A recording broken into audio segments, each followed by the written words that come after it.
उत्तर प्रदेश के प्रयागराज में महाकुंभ में सभी श्रद्धालु आस्था की डुबकी लगा रहे हैं। वहीं कुछ सियासतदान इसमें भी राजनीति करने से बाज नहीं आ रहे। दरअसल समाजवादी पार्टी के राष्ट्रीय अध्यक्ष और यूपी के पूर्व मुख्यमंत्री अखिलेश यादव ने 26 जनवरी के दिन प्रयागराज महाकुंभ में आस्था की डुबकी लगाई। अखिलेश यादव के साथ समाजवादी पार्टी के कई नेताओं और कार्यकर्ताओं ने भी इस दौरान संगम में स्नान किया। अखिलेश यादव को चारों तरफ से सपा नेताओं ने घेरा हुआ था। वहीं सुरक्षा का घेरा बनाकर पुलिस के जवान भी वहां तैनात थे। संगम में स्नान करने के बाद अखिलेश यादव ने कहा कि मैंने 11 डुबकी लगाई है। इसके साथ ही उन्होंने यूपी के मुख्यमंत्री योगी आदित्यनाथ से जुड़े सवालों के साथ साथ कई जवाब दिए। उन्होंने मीडिया से बातचीत में महाकुंभ 2025 की व्यवस्थाओं को लेकर कई सवाल उठाए। अखिलेश ने कहा कि अगर योगी सरकार महाकुंभ में हजारों करोड़ रुपए खर्च कर रही है तो बुजुर्गों के लिए कोई ऐसी व्यवस्था जरूर होनी चाहिए थी जिससे उन्हें ज्यादा पैदल नहीं चलना पड़े। गणतंत्र दिवस के शुभ अवसर पर आज मैं संगम में महाकुंभ में शामिल होने आया हूं। महाकुंभ में शामिल होने आया हूं। हमारी कामना है कि जनता सुख समृद्धि और खुशहाली के रास्ते पर जाए। जनता का कल्याण के लिए संकल्प करने, कामना करने भी आए हैं। जहां ये कुंभ, जिस स्थान पर संगम है, 3 नदियां मिलती हैं, गंगा, यमुना, सरस्वती। हमारी यही कामना है कि सौहार्द, सद्भावना और सहनशीलता बनी रहे।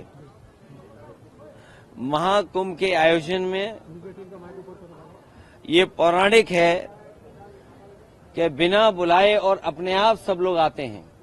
अपनी व्यक्तिगत आस्था है उनकी सबकी।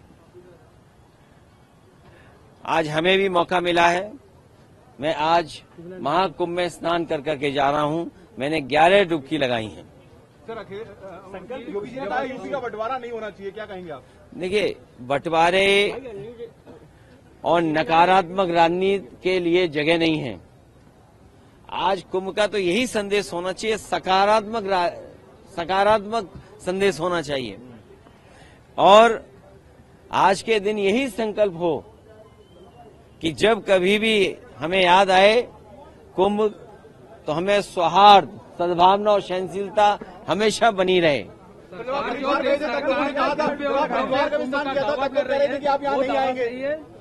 देखिए,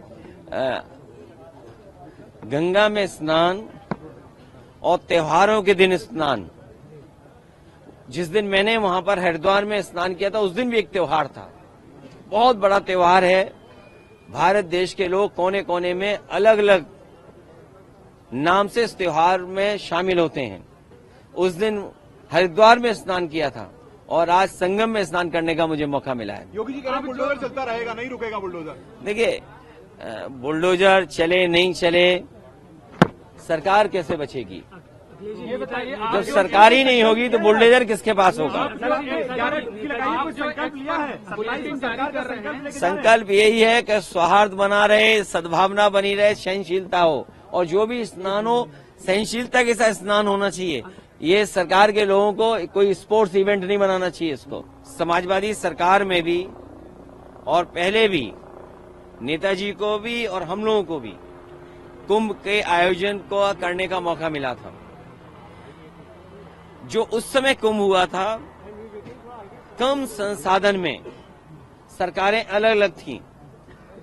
यूपी में सरकार दूसरी पार्टी की थी, समाजवादी पार्टी की थी। दिल्ली में सरकार दूसरी पार्टी की थी। लेकिन उसके बावजूद भी कम संसाधन में 800 और 1300 करोड़ में वो महाकुंभ या कुंभ से जो 12 साल बाद होता है वो कुंभ कराया गया था।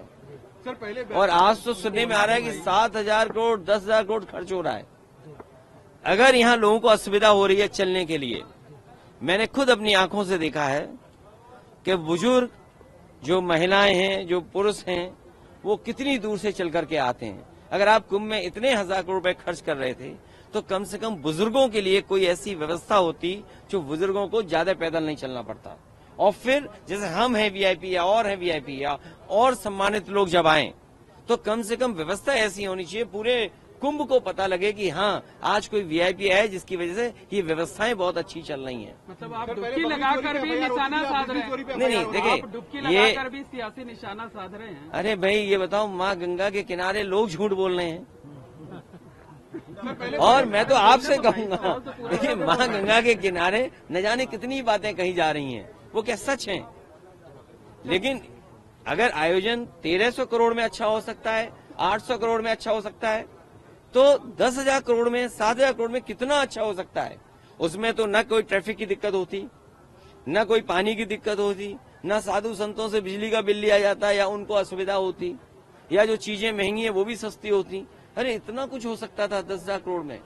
और फिर तो दिल्ली की सरकार भी उनकी है और वो भी अर्थव्यवस्था कहाँ पहुंच रही है, तो 10,000 करोड़ और मांगने चाहिए, हमारी मांग है। वहीं अखिलेश के बयान के साथ ही यूपी की सियासत गर्मा गई है। यूपी के पूर्व डिप्टी सीएम दिनेश शर्मा ने अखिलेश यादव पर निशाना साधा। हर व्यक्ति को अधिकार है कि वो अपने धार्मिक कृत्यों को करे। आदरणीय अखिलेश जी ने स्नान किया, ये एक अच्छा काम है, वो सनातनी है और परंपरा को मानते हैं, अच्छी बात है। लेकिन उन्होंने भी एक्स पर लिखा था कुछ दिन पहले कि जो ट्विटर पे कि त्रिवेणी को करे प्रणाम और रखे नहान का मान। यही प्रार्थना है प्रभु से कि संगम तट पर जाएं और उसके अंदर सौहार्द और करुणा उपजाएं, झूठ ना बोलो। गंगा के तट न करो घोषणा बिन बजट। और मुझको लगता है कि जो ट्वीट किया था उसको शायद हो सकता है भूल गए हों। अच्छी बातें कही, उसमें मेरी कोई टिप्पणी नहीं है। व्यवस्थाओं के संदर्भ में जो उन्होंने कहा, तो मुझको लगता है कि इस बात को अच्छी तरह से समझना चाहिए कि उनके थोड़ा सा उनका हो या किसी भी राजनीतिक दल के, अगर वो 1000 लोगों का कार्यक्रम करते हैं तब भी अव्यवस्था हो जाती है। जो अपने घर में 1000 लोगों की व्यवस्था नहीं कर सकता, आज 40 करोड़ लोगों की व्यवस्था वहां पर कुंभ पे हो रही है। मुझको लगता है इसके लिए प्रशंसा करनी चाहिए। और जिस तरीके से वो कुंभ में आए और उनको निर्मल जल मिला, उन्होंने कहा 11 डुबकी लगाई है, इसके मतलब पानी साफ था। एक चीज तो उन्होंने स्वयं कह दी कि पहले लोग तो वहां मॉरिशस के राष्ट्रपति आए थे 2013 में, जब उनकी दल की सरकार थी, वो डुबकी लगाने से मना कर दिया था। अब की तो वो आचमन भी कर रहे थे पानी की, ये भी मैंने देखा। यानी जल शुद्ध हुआ तो योगी बाबा को एक धन्यवाद बनता है। और जो व्यवस्थाएं वहां पर थीं उनके बारे में भी एक शब्द बोलना चाहिए। हालांकि उन्होंने इस बात को कहा कि 800 करोड़ खर्च किए थे, लेकिन ये नहीं कहा कि उसमें 2 करोड़ लोग आए थे। आज अगर उनका कई 1000 करोड़ लगाया तो आज ये भी कहना चाहिए 40 करोड़ लोग आ रहे हैं। दुनिया का सबसे बड़ा इंतजाम है और पहले जितनी व्यवस्था की गई थी उससे कई 100 गुना ज्यादा व्यवस्था इस बार है।